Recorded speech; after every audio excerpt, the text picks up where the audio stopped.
An 84th minute penalty slotted by David Creel denies Leinster a win at Loftus. Leinster's unbeaten run comes to an end, Bulls overpowering them in Pretoria. Before we get into it, let me know in the comments what you guys thought of the game, who played well, who didn't, who was your man of the match, what did Leinster do to lose this game, what did Bulls do well to win this game.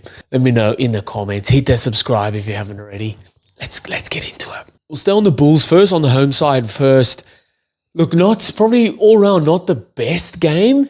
The intensity, the collisions, the contact, a lot of that was very, very high. I mean, there was about 4 or 5 HIA tests in the first half, but handling, very, very poor. I think at the 60-minute mark, it was 9 handling errors for the Bulls and 8 for Leinster. So a lot of scrums taking place, and that definitely worked in the Bulls' favour because the Bulls scrum, holy, we'll get to that. So obviously handling errors early on costing the Bulls, putting themselves under a lot of pressure. Probably credit to Leinster as well, putting the Bulls under a lot of pressure in that regard. I loved on attack how Johannes and Willie Leroux were switching or interchanging between 15 and fly-off. Works really well. Obviously, Willie is, when it comes to attack, one of the just best at it. The best play, his vision, his awareness of where players are, where defenders are, and his ability to put his players in space is just elite, man. So it's good that he's been able to seamlessly switch between fullback and fly off, and just his ability in that regard, outstanding, like world class. I thought Sebastian de Klerk was a proper handful early on for the Bulls and a handful for Leinster. He's, man, so much energy, so fast, so strong as well, comes off his wing really nicely in the midfield and creates overlaps, just creates a bit of doubt in the defense. Obviously, his red card later on in the game, very, very silly, very just dangerous. And he was in no position to get the ball there, just ran straight and took Andrew Osborne out. You always, when stuff like that happens, I'm always like, what is the player thinking? Obviously not thinking at all. He was just looking at the ball, didn't go up for the ball at all, and taking the player out in the air. Very reckless and deserved straight red card for me. But besides that, very handy player, and the player you'd want in your team, man, because he's so busy and gets through a lot of work. A yellow card to Tuakene, not good for, I would say not the best for the opponent, but probably putting himself in a lot more danger. Head on the wrong side, going in, not wrapping down lows, all those grass cutter tackles. Just not good for him. Probably a yellow card because of how much danger he put himself in, to be honest. In the first half, I think I would have liked to see the Bulls go for tries more. They went to 2 or 3 times. They went to posts. Yes, they got 6 points from that. But when you look in the back end how well they did with their maul and how dominant their set piece was throughout, so scrums and lineouts, why wouldn't you back yourself to go for a maul and then go for the tries as well? That's definitely something that maybe it was something that was spoken about before the game, like when you can take the points on offer, and then later on in the game the message was given to go for the tries because their set piece was so dominant. Obviously, in the first half, I think the discipline let them down. But then later on, I wouldn't say they did well in bettering their discipline, but they more took the opportunities to score points. And that's when they did change that up, obviously, in the first half, going for the penalty kicks, but in the second half, then going for touch, using their strong maul, and using what Bulls have been known for forever is a strong forward dominant pack, like physically dominating you up front. The pick and go is very strong. Set piece, very strong. And then a strong maul. So they get a penalty try off a maul, Leinster collapsing that or coming in from the wrong side. And then they go bang, bang with another maul try. And just, like I said, going back to what Bulls know or what Bulls do best, and his strong forwards just breaking you down up front. And they score off the maul try for this, like 2 more tries in that second half. And then 84th minute, you're a point or 2 behind. It's the last scrum. All Leinster have to do is put the ball in at the scrum, get it out at the back and kick it out, and the game's over.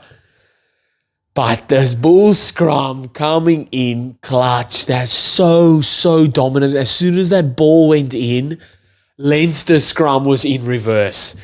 And it's just a monster scrum. They get the penalty. David Creel steps up. Not even the first place kicker or your predominant place kicker in this game.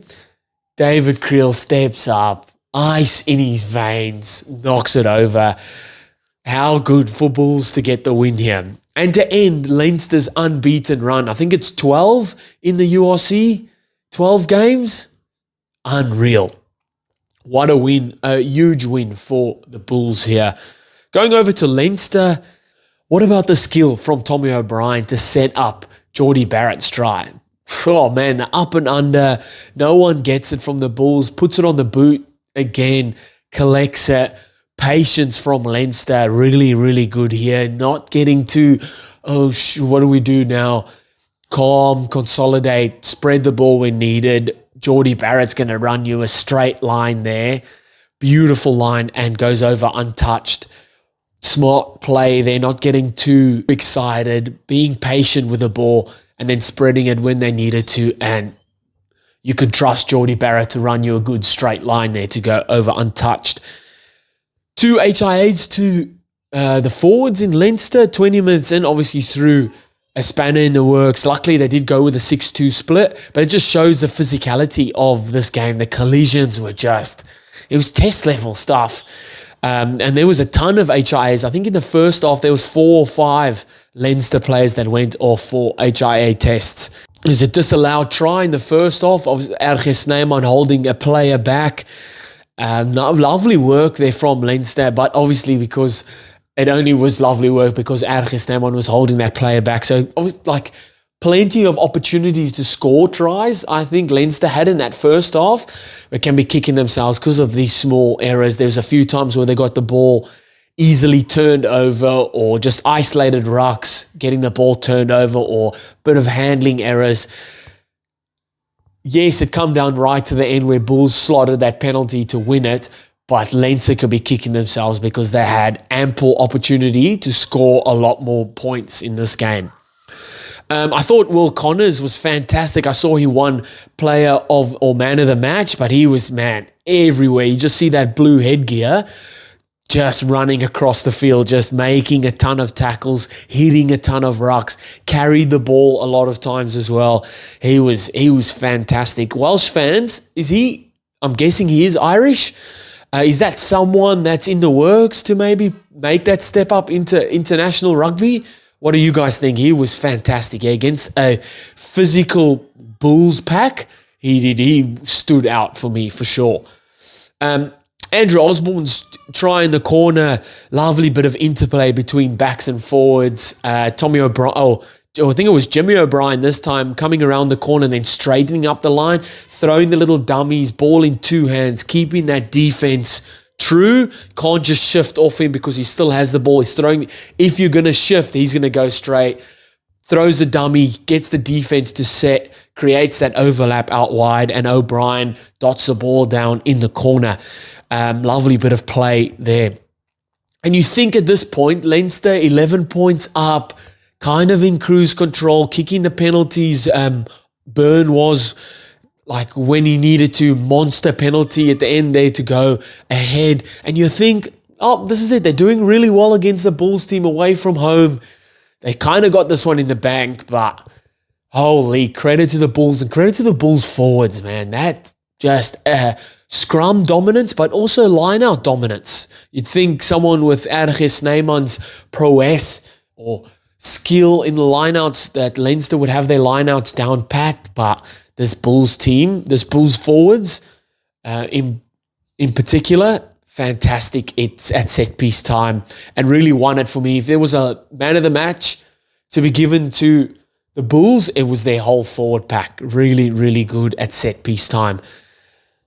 And Leinster's unbeaten run gets broken. The Bulls get the job done at Loftus. Huge win, 21-20. Let me know in the comments what you guys thought of this game. Who played well, who didn't. Hit that subscribe if you haven't already. And I'll see you next time.